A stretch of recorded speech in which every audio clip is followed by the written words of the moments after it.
everyone, this is Katie from Katie Loves Classic Books, and I'm here today with my September wrap-up. Now, I'm getting over a little bit of a cold, so if I sound a little stuffy or anything, I apologize. Anyways, let's get right to the books. So, the first book I read in September was Chocolat by Joanne Harris, and this was published in 1999, and I gave this 5 out of 5 stars on Goodreads. So this follows a woman named Vianne and her daughter Anouk, and they're always moving from place to place, and they haven't really found a home yet, and they decide to move to the small town in France called Lansquenet. And when they live there, Vianne decides to open up a chocolate shop. That's kind of her specialty. And she opens it up right across from the church during the season of Lent. So the local priest does not like her very much, and there's kind of this tug of war between the two of them and all the townspeople. And everybody kind of has to decide between denying themselves and kind of the strict dogma of the church. And the church is portrayed in this novel as very non-accepting of a lot of people as well. So everyone kind of has to choose between that.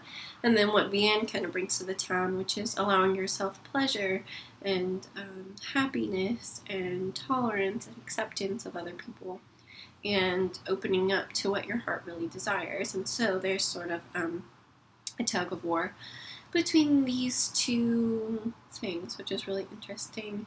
And Vianne really changes the town, and you see some of the town people and how they change.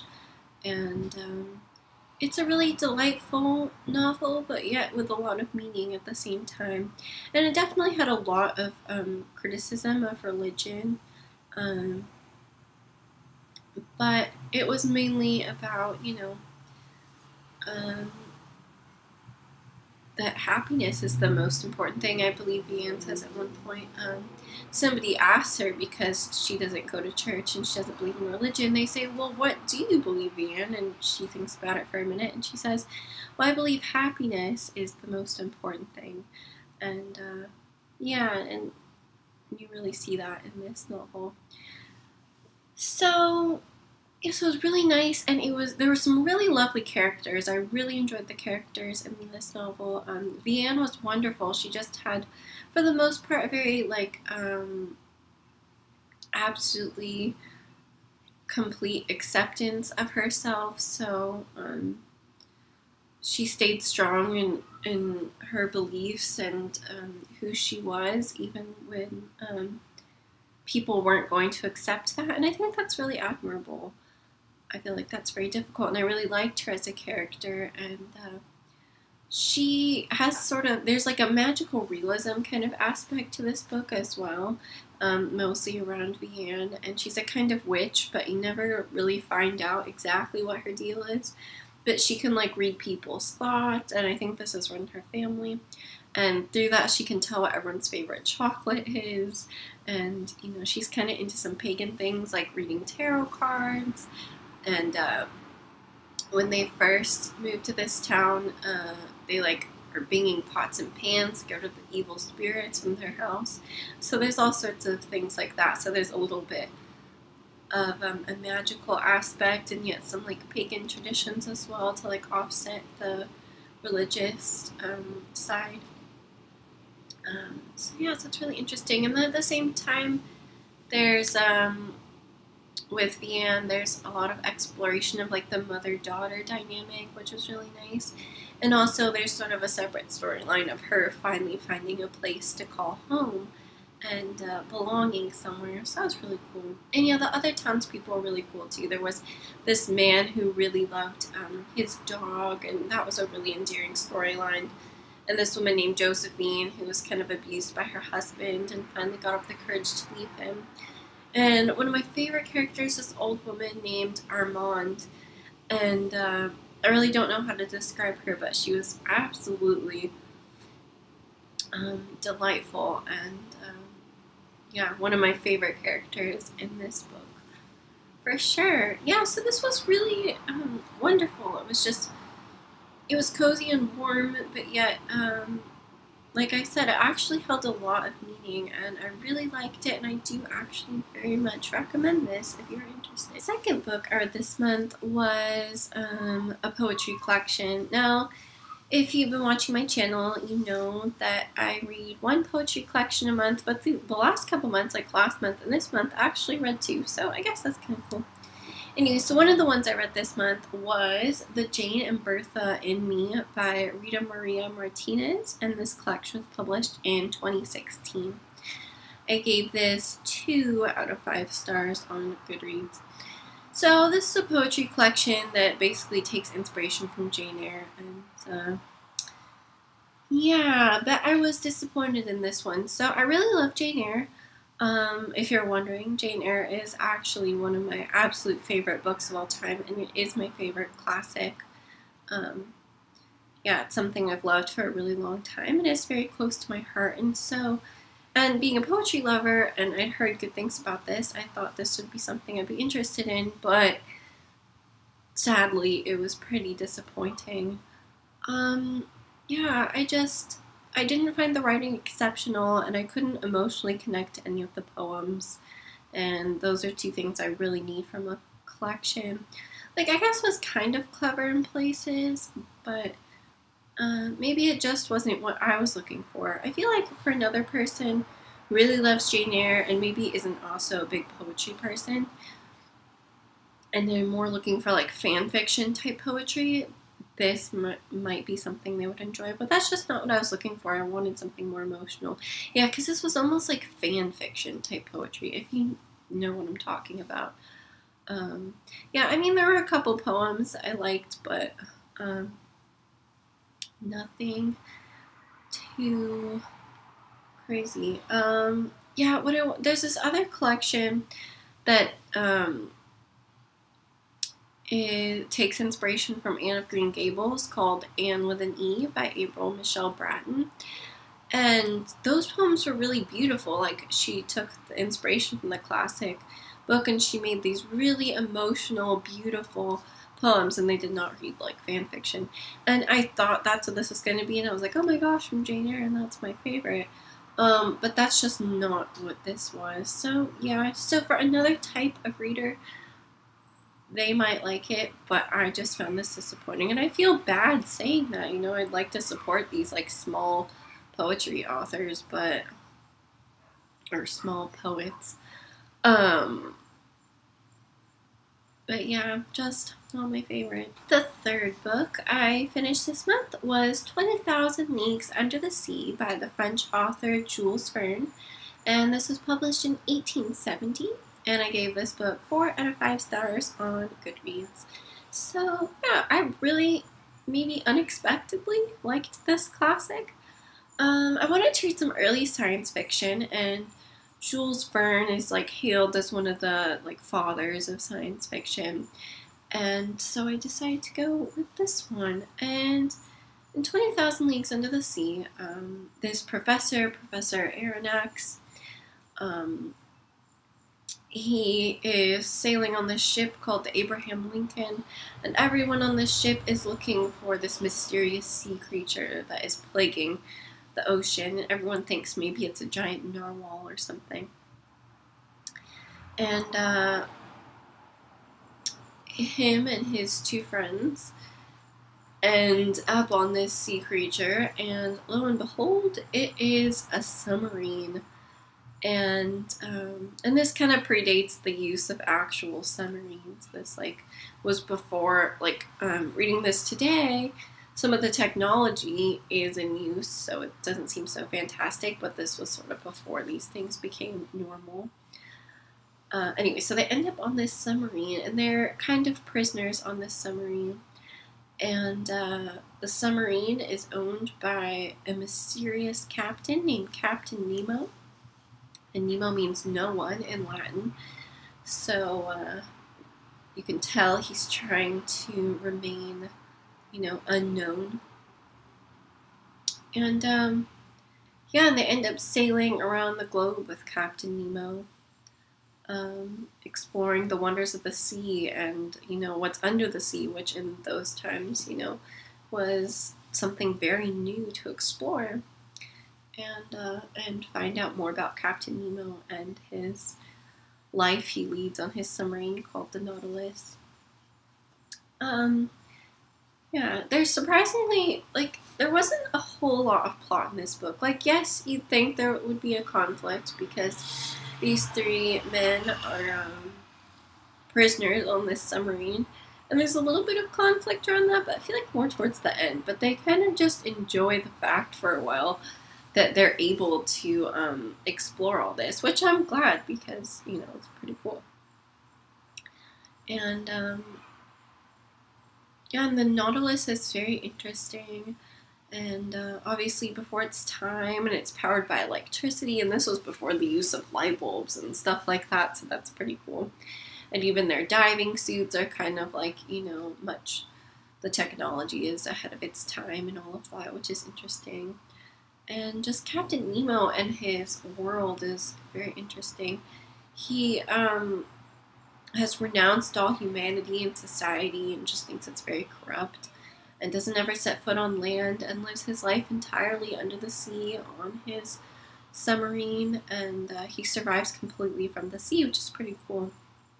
And his little submarine almost seems like a type of utopia, you know, but then you find out he's pretty humanitarian.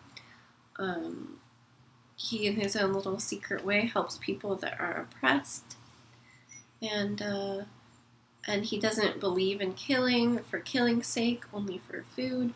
So yeah, so Captain Nemo seems very interesting and kind of like a good guy, though. Like, he has kind of an interesting utopian little tiny world going on. But then later on, he shows a little bit more of a violent streak, and you find out something that may have happened to him to make him this way, and he also kind of contradicts a few things he says. So he's not perfect, but yeah, I found him a very interesting character, and I really kind of liked the way he lived for the most part. The other characters are kind of those characters are just like means to an end. Like, sometimes that's a criticism, but I feel like, I don't know, different books serve different purposes. And some books are more about some concepts and things and not really character studies. And so this wasn't really a character study. I feel like Captain Nemo was a little bit, and he was a very interesting character, but the other ones, they're just means to an end, to explore this world, to explore what's going on under the sea, to explore Captain Nemo's world. And so that's okay. So they're not like anything, you know, not really characters you get attached to or really get a good explanation about. But Captain Nemo is very interesting. And so basically in this book, they're just sailing like literally, let's see, where do they go? They start off in the Pacific Ocean near Japan, and they travel all through the Pacific, and then they go through, is it the Indian Ocean, and then the Atlantic Ocean, or the Mediterranean and the Atlantic Ocean. And then the Arctic Ocean. I mean, they go through like all, like almost all of the sea. And so that was really interesting because you come out of this and you kind of feel like a world traveler, but through the ocean. And there's a lot of scientific description of fish and stuff like that. And for some people that might be kind of dry because there were like catalogs kind of just what they were seeing. But I kind of found it interesting. Like, it wasn't that dry compared to other things. Like, I feel like I got such an education about kind of some of the geography of the world that I wouldn't have otherwise really learned about, and then a lot about the fish and ocean and stuff like that, and that's really cool. Now, if I had to like pick like a favorite element of nature, like for me it would be the ocean. Like, I'm a total ocean lover. I live near the ocean, and I even read a lot of this book by the ocean because where I live in California, the weather has still been very nice, and so I've been spending as much time as possible before it gets cold by the beach when I have time. And so I read a lot of this near the ocean, which is just was really nice. Like, it just added a nice atmosphere to it. But anyway, so like the ocean is probably my favorite element of nature. So I found it really interesting reading about all these things, where to another person that might be dry, you know. Yeah, so it depends on your interest. So yeah, so it was very interesting. Like I said, it was mostly just, I felt like a celebration and exploration of the ocean and what was underneath it, with some technology that was ahead of its time, and kind of a very interesting captain in his kind of strange utopian world on this submarine. And yeah, and I just enjoyed this a lot more than I thought I would, to be honest. And I do highly recommend it if it sounds like something you would like. And I will definitely be picking up more Jules Verne. I will say you have to be careful in English with his translations, because in English, a lot of his translations are abridged and cut down and made for children, and then you're really not getting, you know, what he has created. And so I realized when I was getting this one that you really have to definitely make sure that, like, the lengths differ, and you want to make sure you get a longer one. I definitely recommend this. This is a new edition that came out, and this is the original translation, or it's not abridged, is what I mean to say. And then this is just the penguin cloth bound edition. And I thought it was really good, and it was kind of recent, like I said. Yeah, so you want to make sure you get a longer one, because let's see how long it is. It's like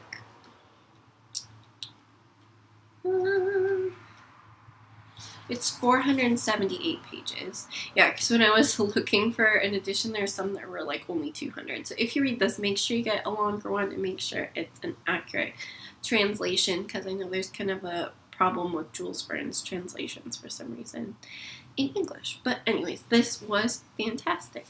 The fourth book I finished this month was my second poetry collection of the month, which was My Mother's Child by Pamela L. Taylor. And this was published in 2015 by the small little independent poetry press called Hyacinth Girl Press.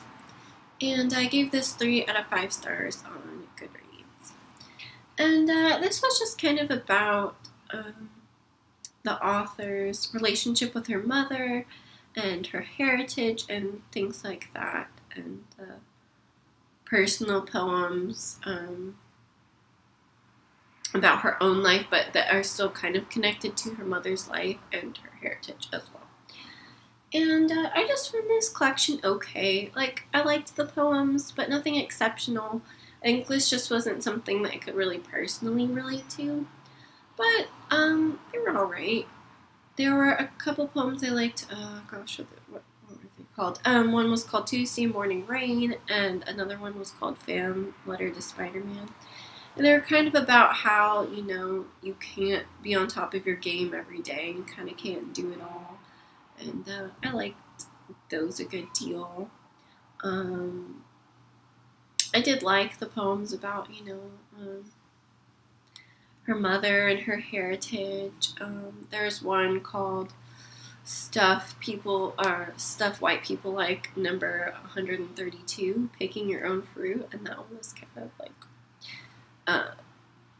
ironic and interesting, and yeah, so just okay, just not necessarily for me, but it was interesting. You know, these collections that Hyacinth Girl Press puts out, they're just like little chapbooks. They're really small, so yeah, so it was good, but nothing that totally stood out for me. I will say they package these, or the way they present these are really beautiful, like this cover. And see, I wanted like a stronger collection almost. Like the cover looks like it could be something phenomenal. Anyways, because you kind of got, you know, the mother and the daughter, and look at that, like, isn't that just crazy fantastic? And they always have these nice little ribbons, and like the inside always has a pattern. So it's really nice. Yeah, so by the looks of it, although never judge a book by its cover, it looks like it should be something really phenomenal and profound, and I just didn't feel like it was profound. But it was okay. Maybe better for another person. If you weren't interested, though, I can link this in the description box below, because you could only get this off the publisher's website.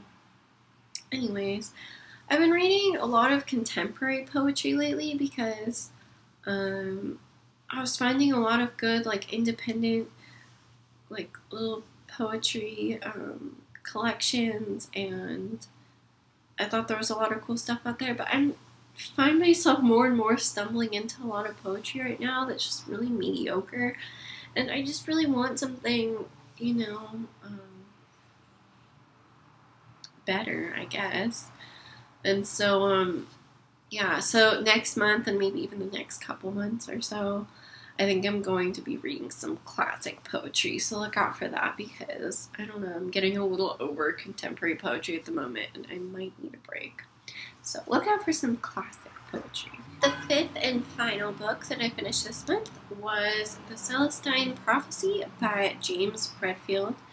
This was published in 1993, and I gave this 5 out of 5 stars on Goodreads. So, this follows a man who kind of embarks on this adventure in Peru to find this ancient manuscript that has been found,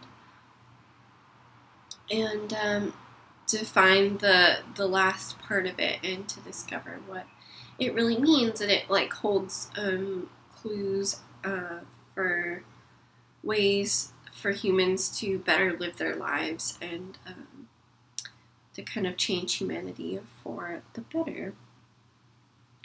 So this was not a very plot-heavy book. So some people might be annoyed by that. You know, I feel like this is for certain types of people. And if you went into this looking for, like, a plot-heavy book, you might be disappointed. Because it's a lot about, as he goes along in Peru, it's just kind of about all these conversations he has with people. And just, and they're very philosophical and it's very spiritual. And he kind of realizes all the things the manuscript is trying to say. And there's adventure on the way. And finds ways to better live his life and for everybody to live their life so that humanity can evolve for the better. And I really enjoyed that.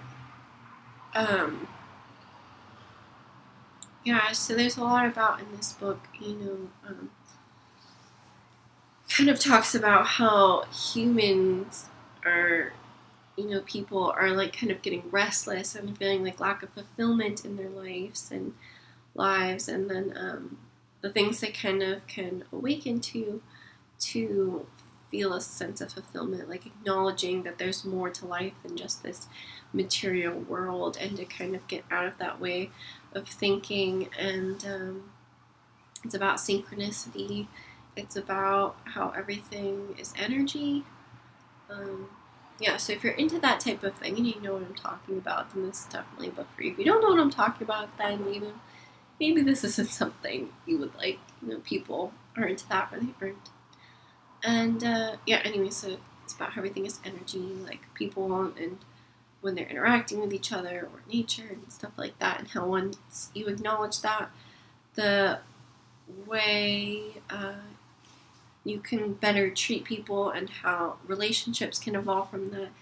And then just at the end, how humanity can keep evolving for the better instead of continuing this cycle where everyone is unhappy and everyone's only worried about, you know, the material world and their career and their creature comforts. And as we just keep depleting this planet we're living on and treating people badly with all these power struggles and stuff like that. So, yeah, so it's very profound, and I feel like it's actually a very important book at this time. If this is something, like I said, that you'd be interested in, I think it's very important at this time and very profound.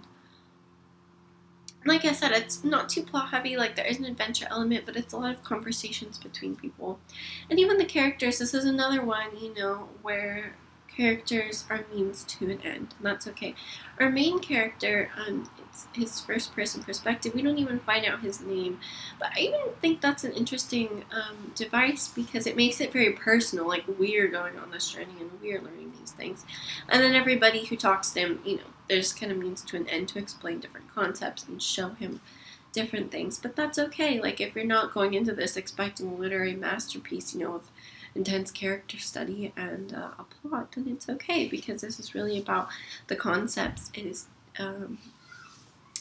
It's teaching, and it is fictional, so you have to go into, some of it's a little bit fantastical, but then there's a lot of actual good information, I feel like, in here that's very important, and I feel like I learned a lot.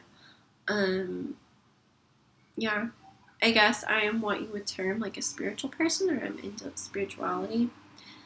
And so this is something that would be right up my alley. So if you have any interest in anything like that, or consider yourself to be into spirituality as well, this is a good book to pick up.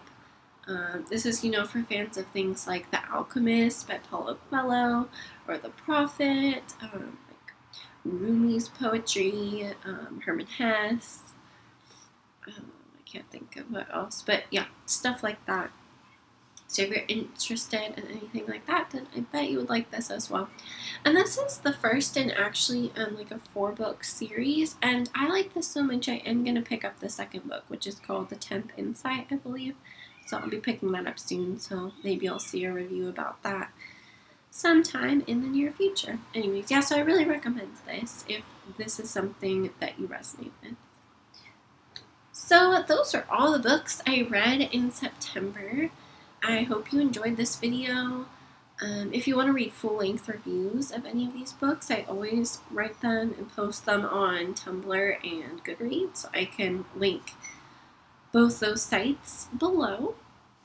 And if you want to talk to me about any of these books, if you've read them or want to recommend me something, feel free to comment or message me on Tumblr, Goodreads. What else? You might see another video from me this month, because I'm thinking of doing a Halloween recommendations video, which might be kind of fun, so you might see that. And regardless, I will see you next month for my October wrap-up. Alright, bye!